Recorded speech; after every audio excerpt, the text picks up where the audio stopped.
drug addicted.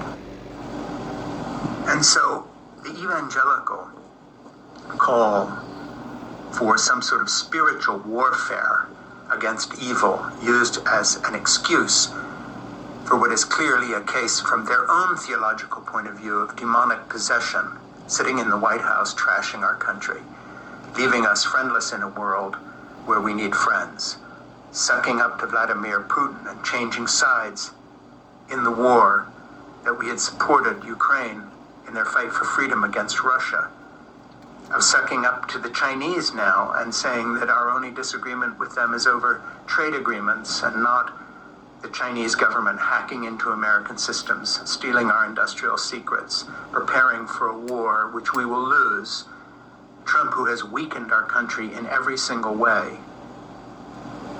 who has taken us further backward in terms of inflation and business policy and job creation than any president in my lifetime, in my 73 years. But the special aspect of the Trump presidency that stands out above all else is cruelty. And what is most amazing about that level of cruelty is not his cruelty. He has always been a cruel and unhinged man. He's always been a failure. He's always been a loser. His casinos, everything he touches, he loses. And America is losing now and will continue to lose with him in the White House. But what is amazing is that he still has a level of support with people who claim to be attached to a theology that recognizes demonic possession, that recognizes naked evil, that casts their own fight for a return to Christian principle as a demonic possession problem that the whole country suffers from, whether it's because of being pro-abortion or pro-divorce or pro-adultery or gay marriage or all these other things that they have turned into battles of so-called family values. But when it comes to President Trump, it's not just a question of this thrice married adulterer, credibly accused by 28 women at the very least of sexual molestation and even rape, connected deeply at the hip for decades with Jeffrey Epstein and all the rest of it.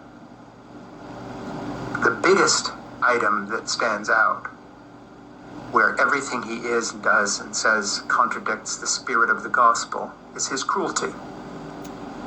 There are all sorts of unhinged people with terrible marriage relationships, broken promises who lie, con artists who lie, but who don't have the basic golden thread of cruelty running through their personality that Trump has, that makes him absolutely unique in American history.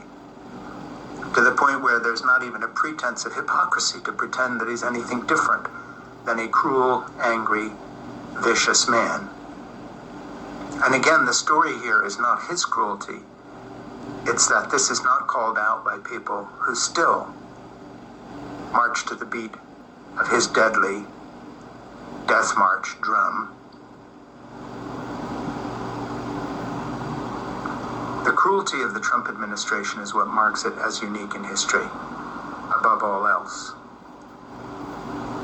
And if there is anything that is a denial of the basic essence of the gospel, it is cruelty.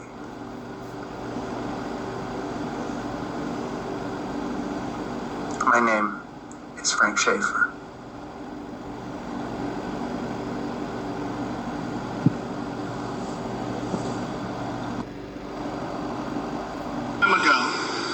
And I thought of it having to do with our borders and people coming in. And we know what we're going to have. We're going to have problems. We have to very, very carefully vet. We have to be smart. We have to be vigilant. So here it is, the snake. It's called the snake.